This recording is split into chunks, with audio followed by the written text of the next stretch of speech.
নমস্কার বন্ধুরা, রিশ্রী কিচেনে তোমাদের সবাইকে স্বাগত। সামনেই রথযাত্রা, সেই উপলক্ষে জগন্নাথ দেবের মহাভোগ কণিকা রেসিপি আজকে তোমাদের সঙ্গে শেয়ার করব। তো সেই জন্য আমি এখানে নিয়ে নিয়েছি এক বাটি দেরাদুন রাইস, যেটাকে কিনা আমি 3 থেকে 4 বার ভালো করে জল দিয়ে ধুয়ে নেব।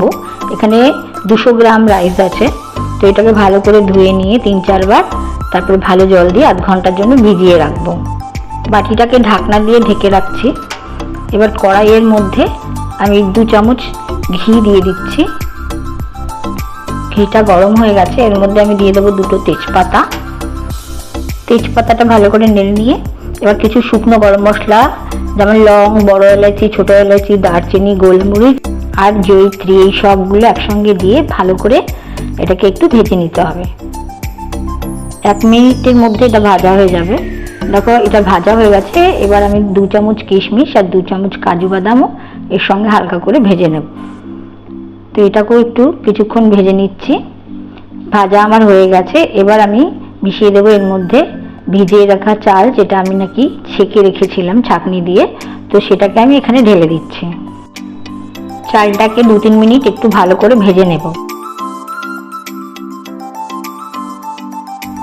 চালটা আমার ভাজা হয়ে গেছে। এবার আমি যে বাটিতে চাল নিয়েছিলাম সে বাটিরই 2 বাটি গরম জল এর সঙ্গে মিশিয়ে দেবো। আমি 1 বাটি চাল নিয়েছি, তাই 2 বাটি গরম জল এখানে মিশিয়ে দিচ্ছি।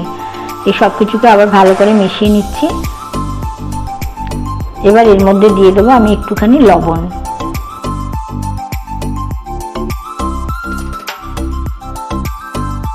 এবার এগুলোকে ভালো করে আবার চালের সঙ্গে মিশিয়ে দিলাম। দিয়ে এবার একটা ঢাকা দিয়ে মিনিট 5 এটাকে রান্না করে নেব। দেখো 5 মিনিট আমার হয়ে গেছে। দেখতে পাচ্ছ কত সুন্দর ঝরঝরে হয়ে আছে চালটা। তো এই মুহূর্তে আমি 4 চামচ চিনি আর একটু হাফ চামচেরও কম একটু গুঁড়ো মশলা দিয়ে দিচ্ছি। এটার মধ্যে আমি দারচিনি, এলাচ আর জায়ফল একসঙ্গে মিশিয়ে গুঁড়ো করে নিয়েছিলাম, সেটারই হাফ চামচের থেকে একটু কম মশলা আমি এর মধ্যে মিশিয়ে দিচ্ছি। দিয়ে আবার 5 মিনিটের জন্য ঢাকা দিয়ে দিচ্ছি। দেখো 5 মিনিট আমার হয়ে গেছে। আমি দেখাচ্ছি, এখনো একটু একটু জল রয়ে গেছে। তো এই মুহূর্তে আমি কি করব না, এর মধ্যে একটু ঘি মিশিয়ে দেব। ঘি মিশিয়ে আবার আমি 2 মিনিটের জন্য এটাকে রান্না করে নেব। তো আমি 1 চামচ ঘি এখানে দিয়ে দিলাম এবং সবগুলোকে আবার ভালো করে মিশিয়ে দিচ্ছি ভাতের সঙ্গে ঘিটাকে। দিয়ে আমি 2 মিনিটের জন্য এটাকে আবার রান্না করে নেব।